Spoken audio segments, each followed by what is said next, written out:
Hello, everyone, and welcome to Film Strip. My name is Paul, I'm Seth. and we're going to be talking about Spider-Man Homecoming today.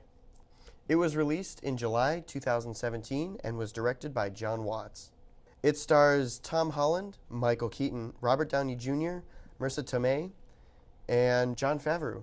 So, what do you think of it? I really liked it. I think it's the best Spider-Man movie they've done yet.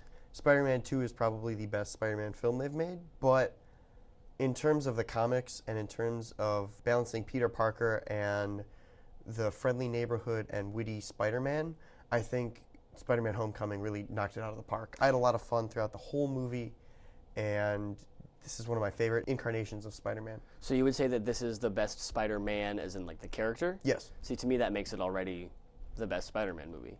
Why was Sam Raimi's second Spider-Man better than this one? Sam Raimi's second Spider-Man had a lot of depth. Peter Parker was a flawed character, and we saw him grow. So when he overcame that, it's a much more powerful film. However, Spider-Man Homecoming is very, very entertaining, and they do that by taking away the depth of conflict from the Peter Parker, or the protagonist character, and putting it on the villain.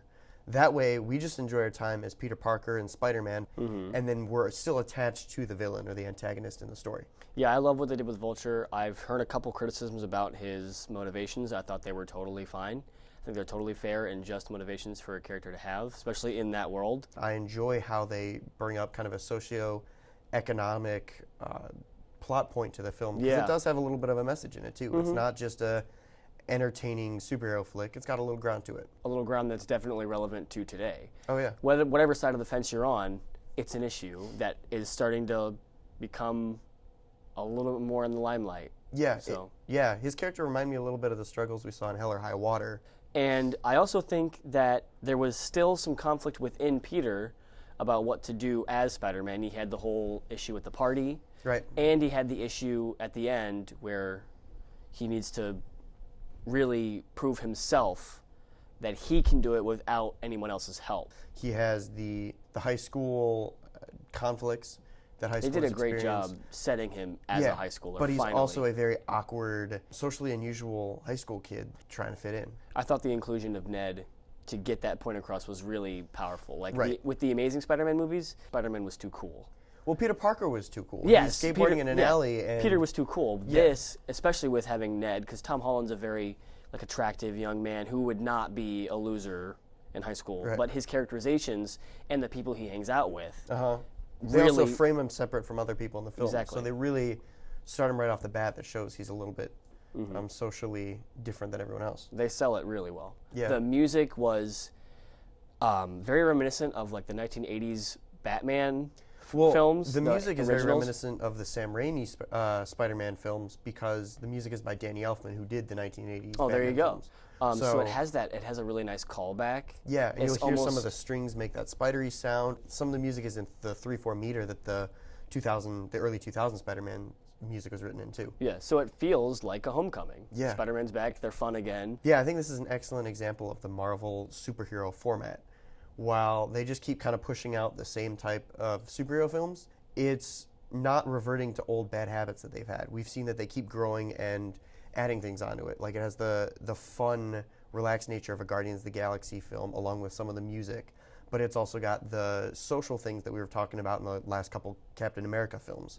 So they see what is good in their films and just keep adding on to that with their next release. It's almost like they're a good studio that knows how to sell good movies. Yeah, it's reminiscent of the studio system in the 30s and Yeah. 40s. They just kind of replicate the model, but it's an awesome summer blockbuster. Talking about that, is a film or a movie? Movie.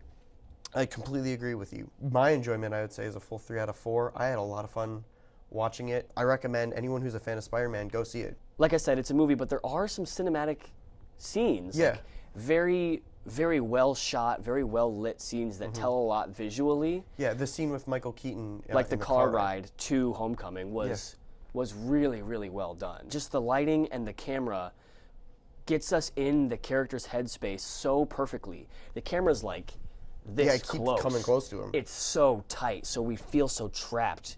And they're using the street lights and the brake lights of the cars to indicate this red, evil light, and you really feel Yeah.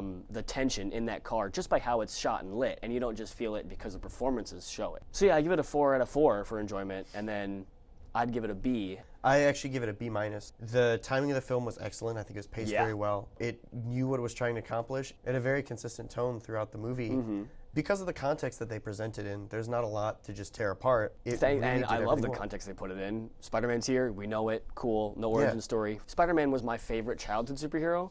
Spider-Man was actually my first comic book hero. It was the first comic book I had when he fought the Vulture. So it was really cool seeing that on the big screen for me. That's awesome. Yeah. Well, I hope that lots of other people can experience that. It's still out now, so if you haven't seen it yet, go do it.